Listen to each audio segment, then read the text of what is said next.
Good afternoon po, another day, another cage. Nag-uulan kaya ngayon lang ulit tayo nakapag-video. 2 days kaming walang pasok kasi siyempre nga may bagyo. Pero tomorrow continuous tayo. Tapos ito na yung papaship natin kay Sir Michael. Nagpa-additional siya ng landing board. Ayan, landing board niya. Yung landing board na yun, aalis yan. Tapos kinerve ko siya ng konti para kahit paano naka-slant. Tapos 2 section, sliding door, ibiri, ex machina. Tapos full cover. Ayan. Ang sukat niyan ay 6 by 5. Ayan landing board niya. Ganda. Itong landing board na to natatanggal. Tapos plastic matting na siya. Tapos ex machina.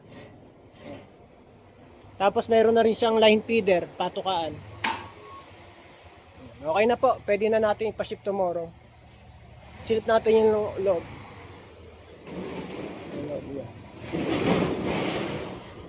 Release. T-trap. Ayan, T-trap.